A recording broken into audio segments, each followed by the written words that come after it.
Hello, and welcome back to Catharsis! And you are hearing us through a virtual call because one of us might have COVID and the other one also might have COVID. So we're playing it safe. Yeah, who else is here? I'm Mary. I'm here. I played Eliana. And Milori, and I play Gwilla. Hi, I'm Zoe, and I play Paeris. And I'm Jillian, and I play Lilith. Awesome. Okay, so this is book 3, chapter 5, titled Frosting. We start with searing pain, burning into flesh, as well as the welling of tears in eyes and the welling of guilt in heart. We smell brimstone again, and we hear the rumble of the furnace. We hear the shaking and clattering of shackles, and finally, a needle is withdrawn from a wrist, a tattooing needle. In its place is a mark, and the name on the mark is Lilith Blackwood in bold ink. Looking up, we see the tattooer, who is a shirtless dragonborn who is smoking currently, and it's going out of his nostrils. He puts his cigarette down and says, "All right. So in 3 weeks' time, you come back to Dragon's Hearth, and hopefully by then you'll find a good lawyer. Here are your papers." And he hands you, Lilith, a stack of papers. You're gonna sign all this and bring it to your court date for trial. And this tattoo, it's a tracking spell. If you, for whatever reason, cannot be found by the trial date, or you miss your trial, we will send somebody to collect you. Understood. Good. I am so sorry. Did I miss something? I do not recall anybody getting in trouble for anything. Lilith killed an innocent guard while under Fester's control last time. Oh, okay. All right. I remember. And apparently the consequences have been... Who didn't remember? Why are we in trouble? I know, it's just me at this, I think. It's just me. Okay, Little cool. old man, I remember. he didn't do nothing. The guard, I gotta be serious again. The guard, or the tattoo artist says to you, "And I need you to understand, if it wasn't for your position, and if you were not friends with his Lord Copperson and his husband, Lord Diamond Copperson, you wouldn't be walking around free." Lilith balls up her hands into fists so that like her fingernails are like kind of like making really like painful indents into her skin. I understand. And thank you for your mercy. Oh, don't thank me, darling. I'm not the one who saved your pretty little face from burning down here. Now get on with you. I have more to attend to. She nods. As you get up and make your way out, you do see there is a line of other people a lot more vicious than you. Some of them in chains. They did not chain you as you came willingly. They open a barred door, and beyond it are your friends in the lobby of the Inferno. Wick has been talking to the guards vigorously, but he sort of asked for his space. The rest of you have been sitting in this lounge area sort of settling in with the reality that a man is dead who was completely innocent. And you now know his name to be Freddy. Just to clarify something here in this moment, if the critical hit had hit me, would I be deady? No, because it would still depend on the damage. It would have done a maximum of 24 damage. Which would not have killed you. Fine. And I didn't think that it would have killed him, but I didn't realize that his HP was so low. HP low, AC high. You met the AC. Right. And just fucking obliterated him on the HP side of things. Yeah. The Eldritch Blast was too strong. I should remind you guys, since we're this far into the campaign, everyone around you, for the most part, NPCs who are sort of not love interests or adventuring persons, are not as experienced as you. And they do not have the HP that you do. Okay. Therefore, they are easily more killable. Good to know. Should an NPC in the future, and I'm not saying this will definitely be the case, but should an NPC be threatened in the future, you should definitely keep that in mind. Sweet. All right. Shall we get back into it then? Yeah. So y'all are in this lobby. It's spooky. It's sweaty. It's stanky because stone smells like rotten eggs. And Wick is tired, but he turns back to you guys and he sees that Lilith is sort of approaching the party. How did it go? Are you okay? Lilith walks away. Lilith? Ah, shit. Can I follow her? Feel free, yeah. And you can tell that she's trying to hold back tears, and she's like keeping her head up again because we're virtual, but she's kind of like keeping her head high, but you can tell that like it's very much like this is like Lilith putting up a performance, putting on a mask. Like this is clearly not genuine. Also, you took 3 fire damage from the tattoo. Okay. Oof. Well, here I'm gonna reach down and pick up and kiss Wick's hand that I injured accidentally. Look at him and say, "To be continued." And I follow suit with both Paeris and Lilith. Wick smiles at you when you kiss his hand, and he says, "Already forgiven, love. Already forgiven." And as you go, he lets you and gives you guys that space, and then sort of looks to Ellie. How are you doing in all of this? Ellie was reading a book. And she just sort of shakes her head and says, "They have to know it wasn't her, right?" I mean, I've been trying to tell them that for the past hour. There were other guards in there. They were, and hopefully they're on our side, but we can't guarantee that. We're on her side. We're her best advocates. She just like shakes her head and she says, "It's so stupid. I can't believe they let that happen.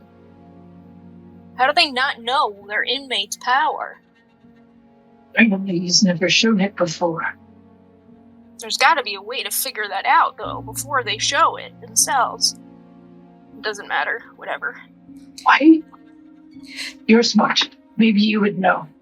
You know magic better than me. Why would someone choose not to show their power if they could do that much? He could have taken over the prison, but he didn't. He's been in there for over a decade. Maybe it's new power. New power? Recently acquired. But how? How would he get new power? He's in a prison. I don't think the gods really care about where you are. They can show up anywhere. I'll have to ask Gwilla more about gods. Going to the scene, Lilith is walking away, trying to hold back tears, and Paeris and Gwilla are in pursuit. Lilith, wait. What? Well, do you need to be be alone? Yeah. No. I don't know. If it's okay, if you're not really ready to talk about it, but we can be silent company. I imagine, I don't want to speak for Paeris, but at least that's why I was following. You expect me to be silent? I have a lot to say, but... well, you know. For once, I feel like I have no words. I mean... Again. Ellie's gonna hang back. Can Lil see Ellie? Yeah. Okay. Probably. Just chilling. She's a little shell-shocked, shaken up over it. I think Wick is next to Ellie, sort of giving you guys that space, but watching to be careful. We're trying to... I thought the second chance would give me a chance to redefine myself. Not just for me, but in the eyes of others. Make them realize there was another way out. That I could be a better leader, and I failed. I failed. How is this? Can you? Okay, just because you screwed up and made one little mistake, you were influenced by whatever that guy had going on. Don't you get it? I'm the murderer of Metamorphosis. Everyone puts me up on a fucking pedestal. And I tore it down. I failed. And no one's gonna be able to trust me the same way again.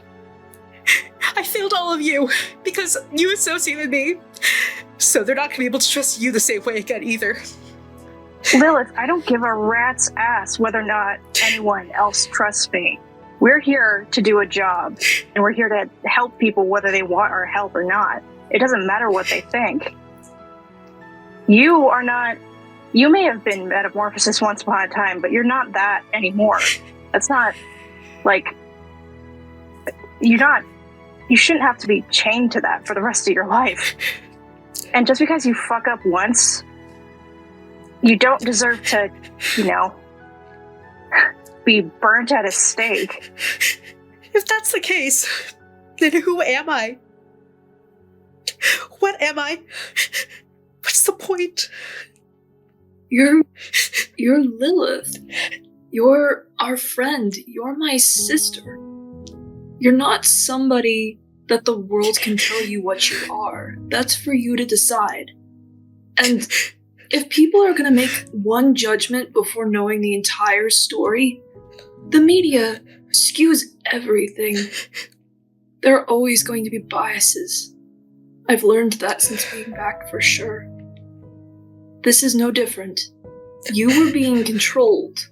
We're going to show them that. And then they can continue to judge however they feel fit for themselves. I never want to be controlled again. Then don't. We can do everything in our power to keep that from happening. But it's not your fault that, shitty people decided that they want to fuck up your life.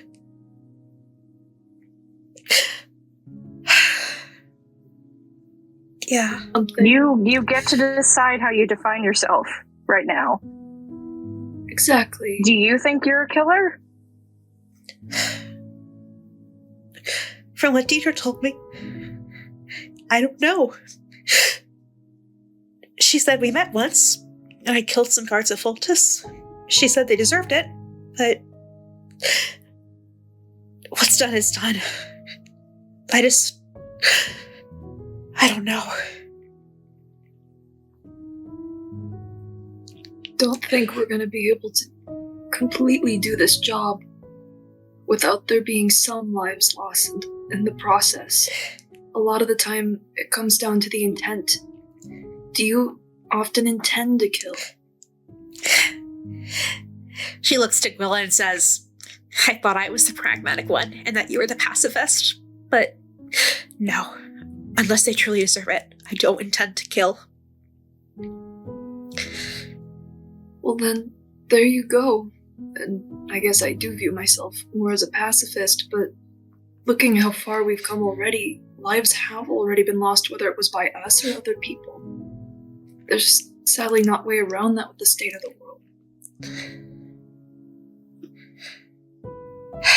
You're right.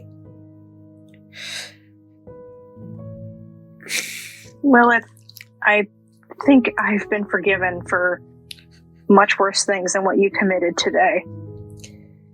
So, you deserve forgiveness too, and if anybody around us doesn't think that, then I'd like to have a few words with them. Lilith looks directly at Ellie, who has not said anything yet. Sorry, I was muted. She shrugs as, I don't think you did anything wrong.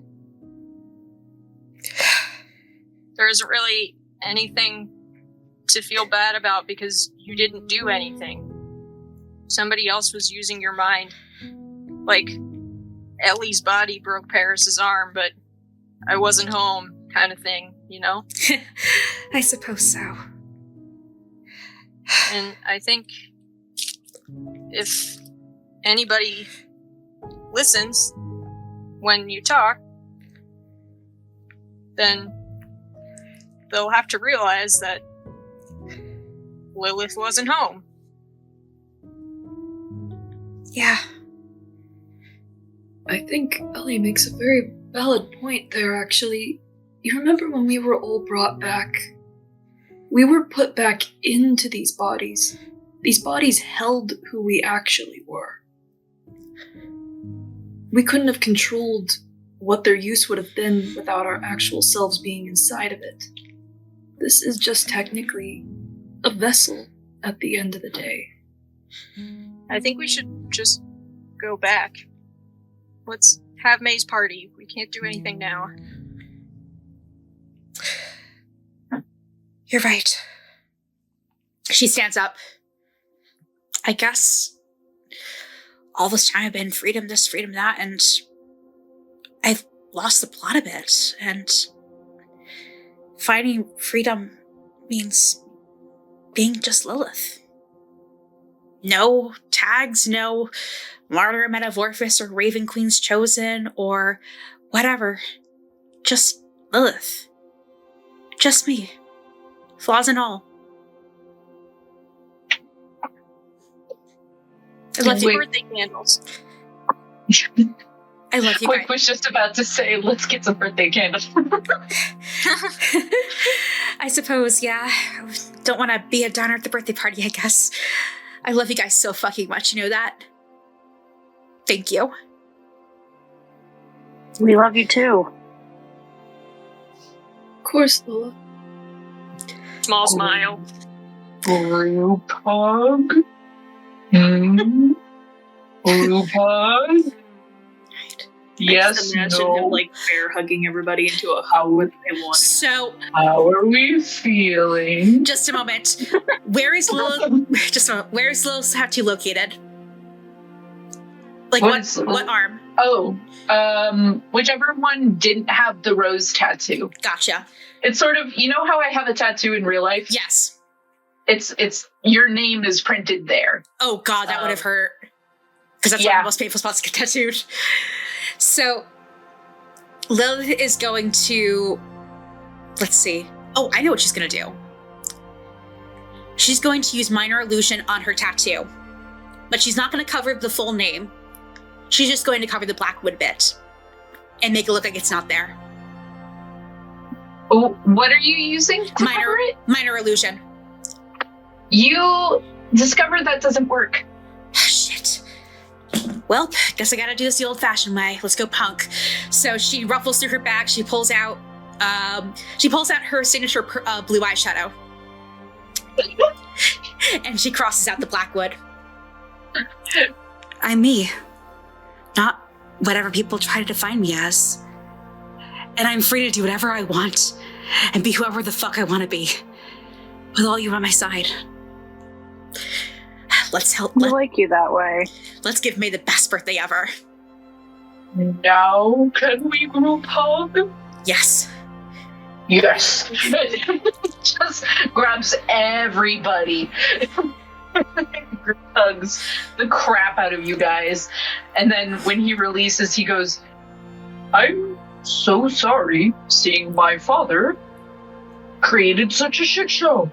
I am too, and also I'm very concerned about his ties with Voltus. Me too. Would love to learn more about that, by the way. But I have another day? Another day. Another time. I just want to focus on May and seeing the people we love back at the Wisteria estate. That'd be great. So just a sort of time skip. Could I just take 2 seconds and grab tissues because I was crying that entire conversation? Oh, This is the first time I've felt that bawled during a D&D session, so yay me! Oh, Jillian! Yay me! So let me just go. Don't let your friends cry, but also I'm so sorry. I wish it was in person because that would have been really awesome, but whatever. We'll go get you your tissue. All right, just a sec. Get your tissues. Get your water. No. Jillian's first in-table cry. I think the rest of you have at least cried once. I cry all the time. It's good. It's cathartic. All right. Shut up. I would like to also add, I know that I'm back. the bugs were telling us about the purple beast having to do with one of the ingredients for the cure that we wanted to get at some point. I don't know if we should make a return trip for that, if that's something we should do now. It's in the Underdark. Yeah, that will have to be a journey for another day. Okay. And also I'm not ready for that. Okay, Also, solid. I also imagine they might be like, because that's access through Dragon's Hearth, right? Yes. Well, you can get to there through Dragon's Hearth or through Cerulean Falls or through Mosswood. Right. You'll need a guide. Yeah. Regardless, and that whole side quest will take a lot more stuff. Okay. And also, I would like to be a little more prepped for it. Yeah, no worries. But excellent idea. I love where you're thinking. I just don't have the stats today. That is all good. That is totally fine. All right. But yes. So just a time skip. You guys get your candles. They are created. They are done. And they just look like very simple, like thin birthday cake candles. Aside from their coloration, which sort of has this red, sparkly, dark tint to it. They're almost like veins in the wax. But yeah, so you have the candles acquired. And you are all now heading to Ivory Pines to get the frosting, I believe. Yes. Awesome. Yes, I am excited because it's frosting. Frosting. Famous. Shifting gears a little bit. You go back to the entrance of Dragon's Hearth, which is no longer so heavily fortified and under surveillance as the first time you entered the city. And it sort of feels a little strange to be going backwards from your original journey. Instead of, entering the city, you are leaving the city through its entrance. Some of the guards who were there when you first came in sort of nod and salute you guys as you enter the more chilling surroundings. The air is crisp as always. The temperature change is drastic. Time to pile on those furs and whatever coats you may have with you. Change of shoes into the powdery snow as it sort of crunches under your feet, and the cold sort of nips at your fingertips and your nose. The sky is very clear. It would be a beautiful day if it wasn't for the fact that Ivory Pines is not how you left it. Sort of as suspected, given that there was a major battle here. There are buildings that have been destroyed, now being rebuilt, but still gone. There are trees that have been knocked over, big pines just downed. Everybody looks a little bit more haggard, a little less cheery than your first time in this very winter wonderland town. Of course, the fortress itself has been, the sort of fortress walls have now been tripled in size and in thickness. The perch is basically non-existent. You cannot see Catharsis City from it anymore. It is just covered by that wall. People are constantly doing construction. The halflings and the dwarves are trying to sing along with working songs to keep themselves motivated. It sounds like they've made some new ones involving the tales of the battle. Jodel would be proud.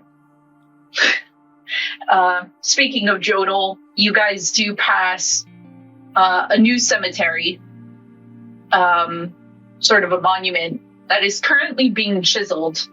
You can't tell what the figure is, but somebody's making a statue of somebody. But at the base, it says all of the names of those who were lost at the battle. And you can see Jodel Cindervale, Dietz, Herman Honeygold, Violet Glare, and a million other names. Well, not literally a million, but it feels like a lot.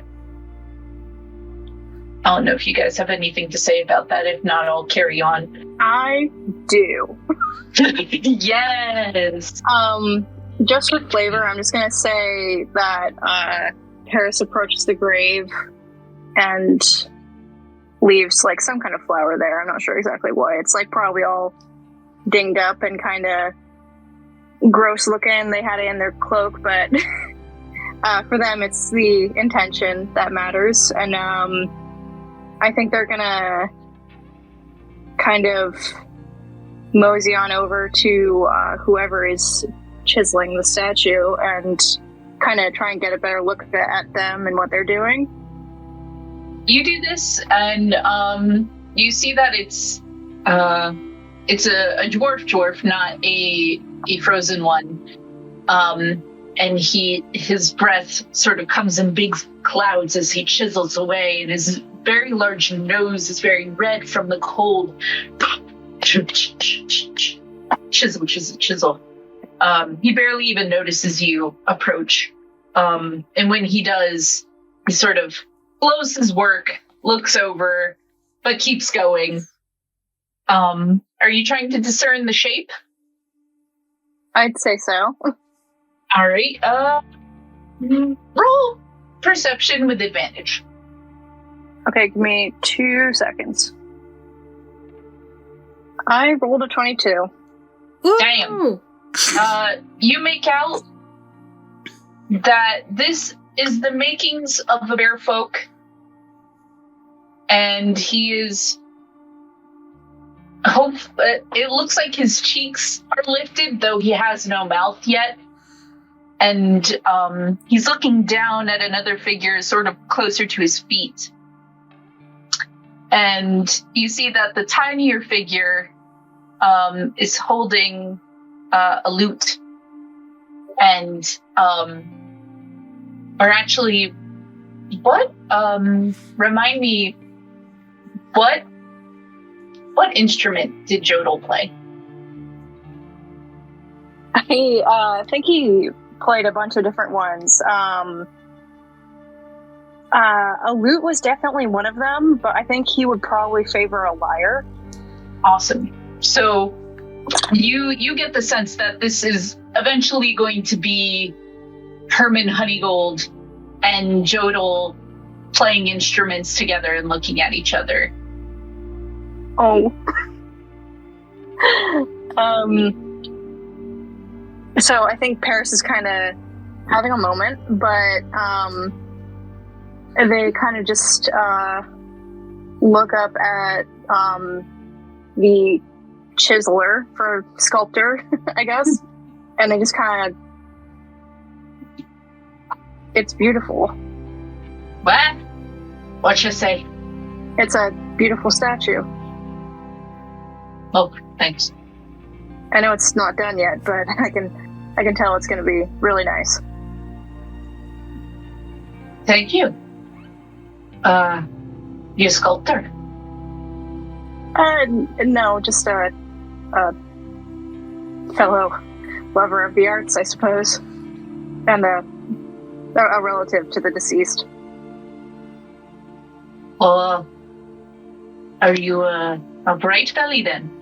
No, I'm Jodel Cindervale's kid. Oh, and he's wearing a scarf that covers his mouth, but his nose sort of peeks over it. But you can see his big bushy brows raise when you say that, and his eyes go wide. Oh. What's your name? So sorry. I'm Scott. Scott. Okay, got it. Sorry, out of character for a moment there. You're making fun of my accent. No, I'm just like out of character. I had a moment. I'm just teasing you. Okay. It's all good. I'm so sorry. I know you hear that a lot, but I'm sorry, regardless. I will do my damnedest to make sure this looks like him. You've already done so much. It already does look like him. I feel like I'm not getting the face right. I think I get a better picture. Well, yeah, I can always pose if you want. Yeah, just stay right there. And he says that very seriously. Stay right there. Hold on a second. Chisel, chisel, chisel. He looks at you. Looks back. Chisel, chisel, chisel. Right. Little more creases in the corner of the eye. Chisel, chisel, chisel. Look happy. Look happy for me. Tell me a joke. What do you call a halfling who can talk to ghosts? That is an outlaw. What? A small, medium at large. And he keeps chiseling. There we go. Oh, that was such a dad joke. My secret talent, dad jokes. And with that, he gets the eyes right. And though the rest of the face isn't finished, you almost feel like his soul is in those eyes already. I think Paeris is just gonna kind of reach over and kind of just stroke the forehead of the statue, and then like turn back to Scott and just be like, "It was nice to meet you. It was nice to meet you. Yeah, take care. I take it you're Paeris.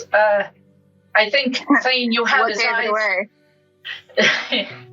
I think saying you have his eyes is probably obvious, but you have his happiness. Thanks. I'll try to hold on to it as much as I can. I think you're doing great.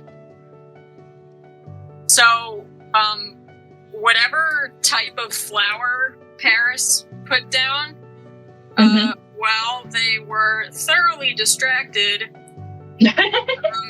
Ellie made a bunch more of them grow wherever Paeris put the bouquet, I guess, or one flower. but now there are a bunch of alive ones, too.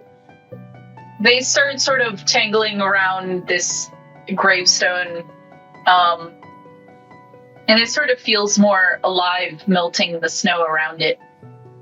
I don't want to stick around, though. Yeah. I just want to be there. I just want to run away after. You do that. I think Paeris kind of has a feeling of who it might have been, but we don't have to acknowledge that. That was very sweet, though. Yeah. I like that. I like that a lot. You guys have such good roleplay moments. Lilith is going to quickly fall behind Ellie, and she's going to hum quiet but just loud enough for Paeris and the sculptor to hear the last song that she played with Jodel and Paeris when they were at the Bright Belly residence. She's going to hum the last verse in chorus. Love that. Love that. But yeah, we can carry on and end it there if we want. I want you to quickly roll perception for me. Okay. If you're seeing if they perceive Ellie, they definitely did. I was not. That's not it. She is not a snow creature. She probably made a ton of noise. Truth be told, I rolled an 8. You don't sense anything. Shit. That's okay. Moving on. Well, that's ominous. It's out of the ordinary. Moving on. You get more to the heart of Ivory Pines, and Wick is sort of solemn, and at one point he turns to you, Gwilla, and sort of interlaces his fingers with yours, leaning his head on your shoulder, and says, I keep forgetting he's not here. Wait, who do you mean, Marina? Herman. Oh, okay. I was like thinking of a few other people. Alright, back in character. It's probably going to feel that way for a little while. Sorry. Go ahead. I just keep thinking he'll come around the corner. Or he'll be at the pub and... Kind of the hard thing about somebody who left behind such a strong, grand presence like that. They don't really go anywhere. Their memory is in most things that you see when you come back to where you were happiest with them. I appreciate your words and what you're trying to say. And I am no stranger to loss. But for this one moment, I need you to tell me it's okay to be sad about it. Really okay to be sad about. Thank you. I didn't go over to that grave because I knew I'd be sad about it. I think you both sort of start getting a little teary-eyed together. Yeah. No, I got teary-eyed and realized I was like, oh, God. I heard it in your voice, too. I was like, oh, shit. Wait, She crying. does that make two people crying in a single session in different scenes? Holy cow. Yeah. Not the first time, but yikes. The goal is to make everyone cry. Yep. Yes. Slowly but surely, everyone will cry.